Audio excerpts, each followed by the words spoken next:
নমস্কার বন্ধুরা, আমি আজকে নিয়ে এসেছি ওটস। বাড়িতে খুব সহজেই মশালা ওটস কিভাবে বানাবে তার জন্য দেখতে হবে আমার এই ভিডিওটি। এখানে আমি ক্যাপসিকাম, গাজর, টমেটো, পেঁয়াজ ভালো করে কুচি করে নিয়েছি, আর নিয়েছি একটা কাঁচা লঙ্কা।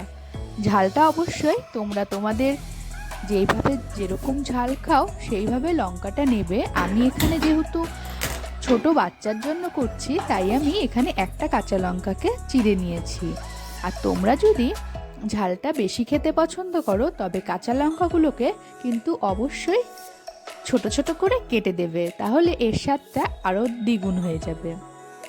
তো চলো, কড়াইয়ে আমি তেল গরম করতে দিলাম আর দিয়ে দেব সামান্য সাদা জিরে, আর এই যে কাঁচা লঙ্কাটা দিয়ে দেব। তেলটা আমি এখানে খুব অল্প পরিমাণেই দেব। এবার আমি সবজিগুলোকে ছেড়ে দেব।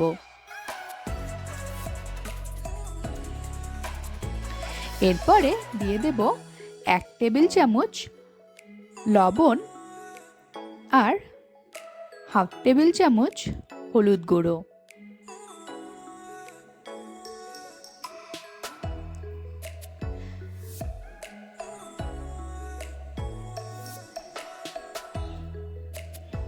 ওটস খাওয়া স্বাস্থ্যের পক্ষে কিন্তু খুবই উপকারী, আর এখন বাচ্চাদেরকেও ডাক্তাররা কিন্তু ওটস খেতে বলে।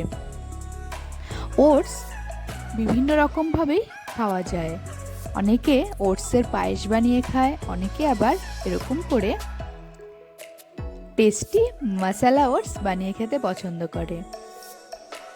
তাই তোমরা তোমাদের বাচ্চাদেরকেও এটা অনায়াসে করে দিতেই পারো। তো চলো, এবার সবজিগুলোকে ভাজার জন্য রেখে দেব।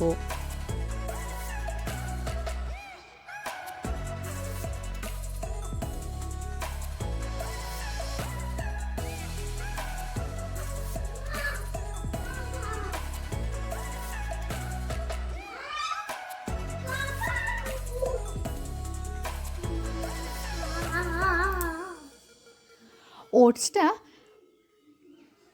দেওয়ার আগে সবজিগুলোকে ভেজে নিতে হবে।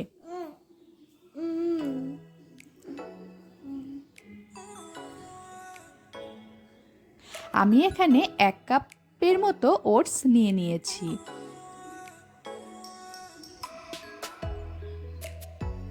এক কাপ ওটস মোটামুটি দুজনের খুব ভালো মতোই হয়ে যাবে। সবজিগুলো প্রায় ভাজা হয়ে গেছে। এবার আমি এখানে জল দিয়ে দেব।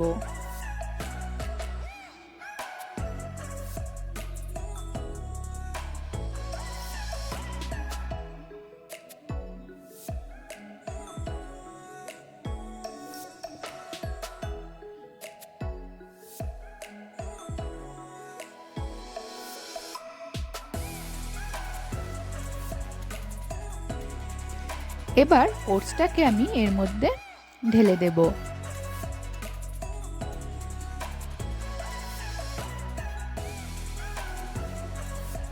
তোমরা 1 গ্লাসের মতো এখানে জল দেবে।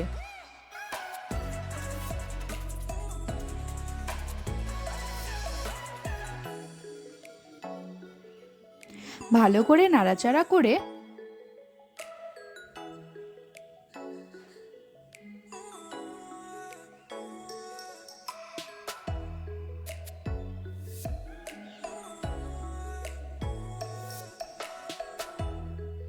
আবারও সামান্য পরিমাণ লবণ আর সামান্য হলুদ দিয়ে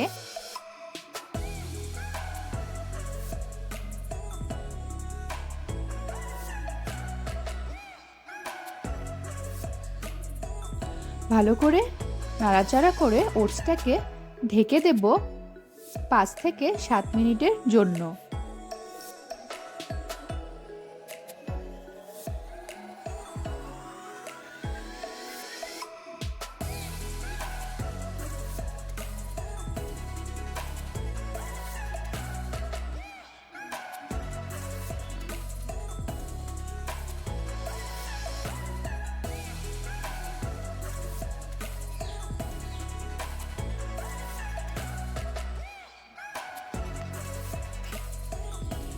5 মিনিট পর ঢাকনা তুলে দিলাম।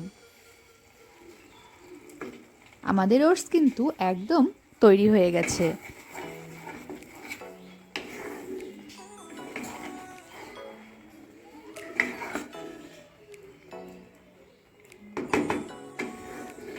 দেখো তোমরা, দেখতে কিন্তু খুবই সুন্দর হয়েছে।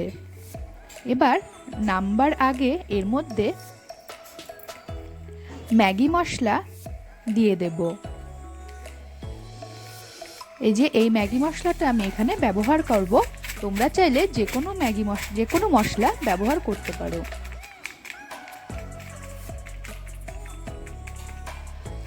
ভালো করে নাড়াচাড়া করে গ্যাসের ফ্লেমটা নিভিয়ে দিলেই তৈরি হয়ে যাবে আমাদের মশলা ওটস। তোমরা অবশ্যই বাড়িতে এই রেসিপিটি করে নিজেরাও খাবে এবং বাড়ির ছোট সদস্য যারা আছে তাদেরকেও খেতে দিতে পারো। অসম্ভব সুন্দর এবং টেস্টি এবং উপকারী এই রেসিপিটি।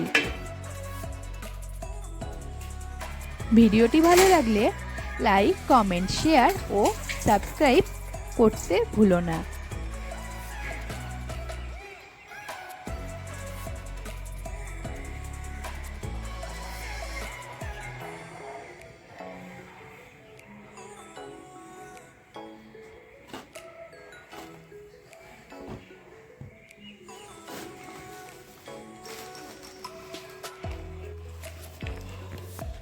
তো চলো দেখে নেওয়া যাক আমাদের বাড়ির ছোট শিশুটির এই রেসিপিটি খেতে কেমন লেগেছে।